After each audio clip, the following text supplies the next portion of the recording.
जय श्री कृष्णा। हम आजकल ये पढ़ रहे हैं कलयुग के बारे में कि कलयुग में क्या हो रहा है और रिश्तों के बारे में, और कैसे हम देख रहे हैं कि कैसे हम अपने कुल का नाश होने से बचा सकते हैं। इसमें विभीषण के बारे में, विदुर जी के बारे में, मीरा के बारे में, द्रौपदी के बारे में और सच्ची भक्ति के बारे में बताया गया है। कलयुग में कैसे रिश्तों का नाश हो रहा है, एक रिश्ता ही दूसरे रिश्ते का दुश्मन बन बैठा है।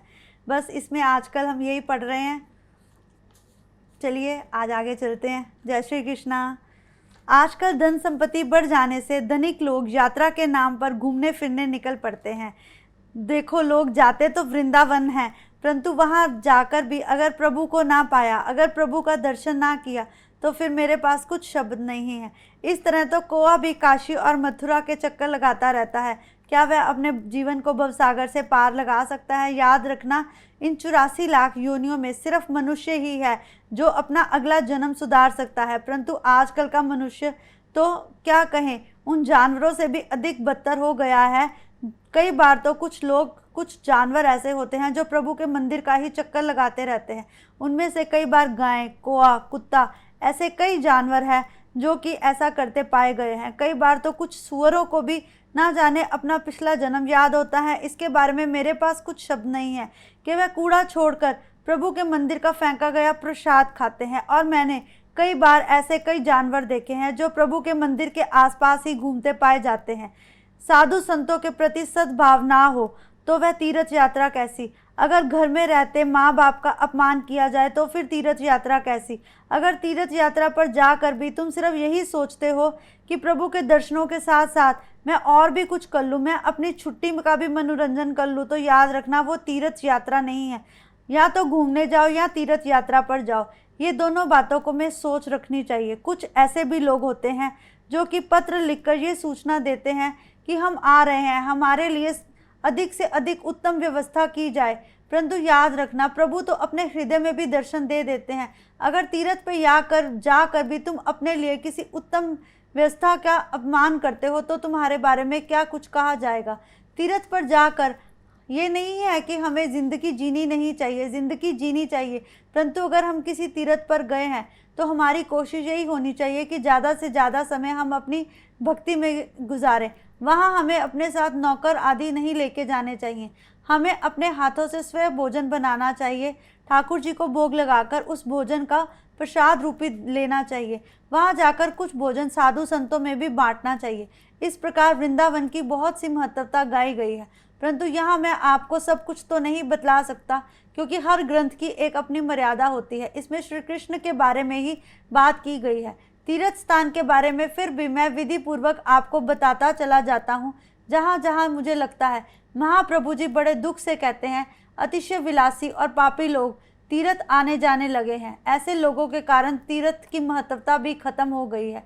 अब देखो, जैसे गिरिराज भी कैसे नीचे नीचे धंसने लग गए हैं। देखो, ये सच है। अगर कोई लोग इसे मानते हैं तब भी सच है, कुछ लोग नहीं मानते तब मैं उनके बारे में कुछ नहीं कहता, क्योंकि हर का जो भी कुछ भी कहता है उसको काटने वाले पहले बैठे होते हैं। मैं बार बार यही कहता हूँ कि ये ग्रंथ मैंने व्यास जी की कृपा से सरल भाषा में इसलिए लिखा है ताकि कलयुग लोग इसे समझ सके और इसके बारे में जान सके। अगर मेरी किसी भी बात से किसी मनुष्य को कोई हानि पहुंचती है तो मैं उससे क्षमा याचना करता हूं, परंतु मैं बार बार यही कहता हूं कि यहाँ मैं जो कुछ भी लिख रहा हूं वह साक्षात प्रभु की कृपा है। ये ऐसे संत की वाणी है जिसमें मैं कुछ भी नहीं हूँ। ये स्वयं प्रभु के द्वारा लिखाया हुआ एक सही भाषा टीका है। यही कारण है कि तीर्थ स्थान अब लुप्त होने लगे हैं। जब विदुर जी यात्रा करने गए तो वे साथ में कुछ भी नहीं ले गए, कुछ चंद वस्त्रों के साथ ही वह यात्रा पर निकल गए। परंतु आजकल का मनुष्य जब तीर्थ यात्रा में जाता है, उसके परिवार के सदस्यों से ज़्यादा तो उसके समान के, हम उनको क्या बोले, हमारे पास तो शब्द ही नहीं है। आजकल का मनुष्य तो घर से ऐसे निकलता है जैसे अपना साजो सामान सारा साथ लेकर किसी शादी में जा रहा हो। तुम्हारी कोई निंदा करे, कोई अपमान करे, तुम अगर उसे सह लेते हो तो वह प्रभु को लगते हैं। तीर्थ में जाओ तो उस दिन उपवास करो। मैं ये तो नहीं कहता कि सारे दिन उपवास करो। उपवास से मेरा अर्थ है कि वहाँ जाकर शुद्ध भोजन करो, ब्राह्मणों का अपमान मत करो। सच्चे साधु संतों को निष्फल अगर हैं तो कुछ फल दे सको तो ज़रूर दो। विदुर जी प्रत्येक तीर्थ में उपवास करते, विधि पूर्वक स्नान करते। यात्रा अगर किसी प्रकार भी की जाए परंतु साथ साथ में भगवान का नमन किया जाए तो वह ही यात्रा उचित होती है। परंतु याद रखना, उधर से प्रभु का सिमरन करो और उधर से अपना क्रोध किसी दूसरे पर उतार दो, अपनी थकावट किसी दूसरे पर उतार दो। आजकल के लोगों के बारे में मैं क्या कहूँ, एक बात तो मैं ज़रूर कहना चाहता हूँ। देखो, अगर तुम अपनी दिनचर्या पर जाते हो और थक जाते हो, इसमें किसी दूसरे का क्या दोष है? आकर सारा गुस्सा उन पर क्यों उतारते हो? तुम स्वयं ही की नज़रों में स्वयं को पापी बना बैठते हो। तुम अगर महीना भर काम करते हो तो अपितु तुम्हारा मालिक तुम्हें उसकी पगार देता है। इसमें ना तो तुम्हारे परिवार का दोष है, ना उस मालिक का दोष है, परंतु फिर भी तुम अपना सारा गुस्सा उतारते हो। ऐसे ही लोग हैं, तीर्थ यात्रा पर जाते हैं, वहां जाकर थक जाते हैं तो अपना गुस्सा अपने सगे संबंधियों पर उतारने लग जाते हैं। मनुष्य सबसे ज्यादा उसी सगे संबंधी को तंग करता है। जैसे पुत्र माँ पर गुस्सा उतारता है, पुत्री माँ पर गुस्सा उतारती है, माँ बच्चों पर गुस्सा उतारती है, पति पत्नी पर और पत्नी पति पर।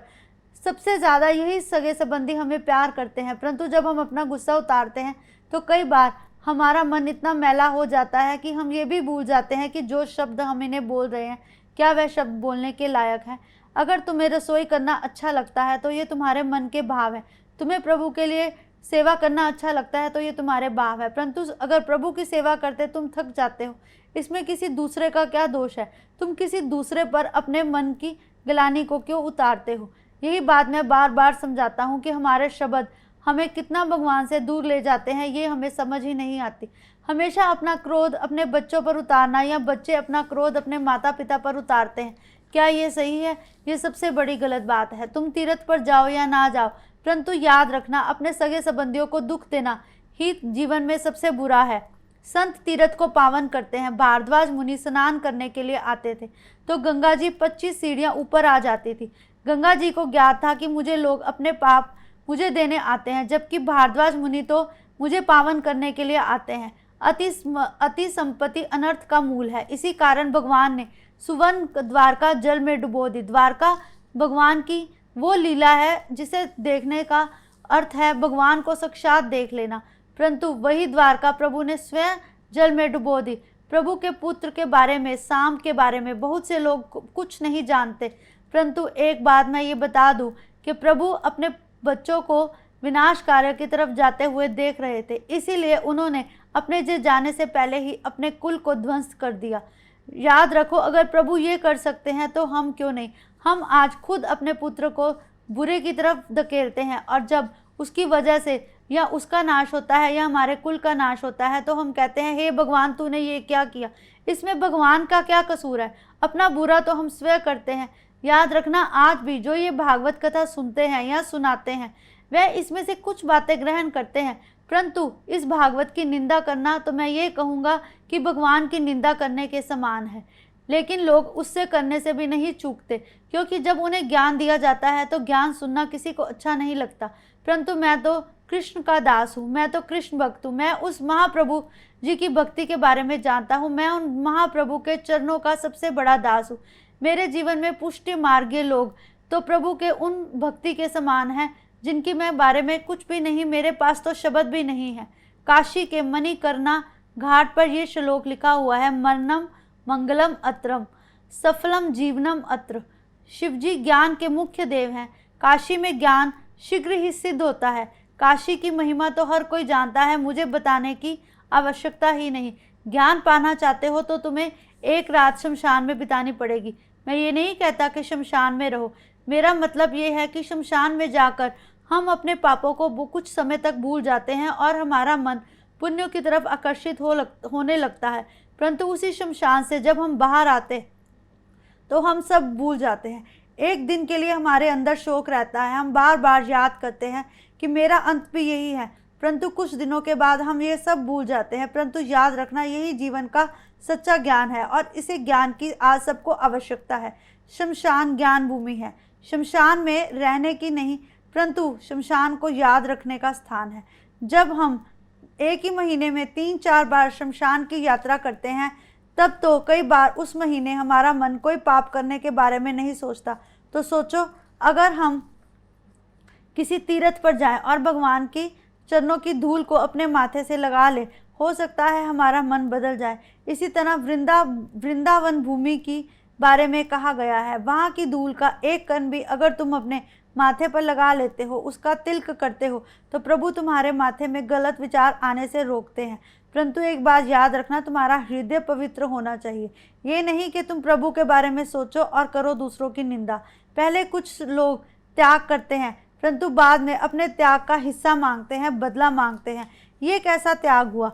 अगर माता ने अपने पुत्र के लिए कुछ त्याग किया है और बाद में उससे फल मांग रही है, अगर पुत्र माता के लिए कुछ त्याग करता है तो बाद में अपनी माँ से उसके लिए कुछ मांगता है, तो ये त्याग नहीं है। अगर माता अपने बच्चों के लिए कुछ करती है तो ये माता का फर्ज है, लेकिन उसे अपने बच्चों से इसका हिसाब नहीं मांगना चाहिए। ये माता सबसे बड़ा गलत करती है। हो सकता है पिछले किसी जन्म में उसने उन्हीं बच्चों से कर्जा लिया हो जो इस घर में उनके बच्चे बनकर आए हैं। परंतु एक माता को ये याद रखना चाहिए, अगर उसके बच्चे उस पर बोझ बन जाए तो उस माता को ये सोच लेना चाहिए कि अब ये मेरे कर्मों का हिसाब है, अब मुझे भक्ति में लीन हो जाना चाहिए और इन्हें इनके सहारे छोड़ देना चाहिए। कुछ माताएं तो ऐसी होती हैं, हर समय अपने बच्चों के बारे में ही लगी रहती हैं, जैसे वह क्या साग सब्जी खाएंगे, उन्हें क्या अच्छा लगता है, और यहाँ तक कि उनके लिए आगे का भविष्य संवारने के लिए कैसे उनके वर्तमान को बिगाड़ देती हैं, क्योंकि वह उन्हें झूठ की कमाई खिलाती हैं, वह उन्हें पाप की कमाई खिलाती हैं। याद रखना, अगर पाप की कमाई से और दूसरों की कमाई से अपने बच्चे पालोगे तो वह बच्चे कल को कभी भी तुम्हारे सगे नहीं होंगे। बच्चे हमेशा स्वयं की कमाई और अच्छी कमाई से पालने चाहिए। दूसरों से लिया गया धन अगर हम अपने बच्चों पर लगाते हैं तो किसी ना किसी रूप में हमारे बच्चों को वह धन उतारना पड़ेगा। जब हमारे बच्चे हमारा धन उतारते हैं तो समझना तुम बहुत मूर्ख हो, तुमने अपने बच्चों की परवरिश गलत धन से की है। कई बार क्या होता है, हम ये भूल जाते हैं, अपने बच्चों के अच्छे के लिए हम झूठ की कमाई बच्चों को खिलाते हैं, परंतु इससे क्या होता है, हमारे कुल का ही नाश होता है। हमें अपने बच्चों को हमेशा पवित्र कमाई खिलानी चाहिए। एक बात मेरी याद रखना, अगर इसे पढ़कर तुम्हारे मन में एक बात भी जागे तो ये समझ लेना कि कृष्ण तुम्हारे साथ हैं और वह चाहते हैं कि अब तुम्हारा भला हो। शायद वही लोग इसे ध्यान से सुनते हैं जिनके लिए भगवान खुद उनके मन में निवास करते हैं। नर्मदा के किनारे पर ज्ञान और काशी में भक्ति, वैराग्य और भक्ति, ये तीनों सिद्ध हो सकते हैं।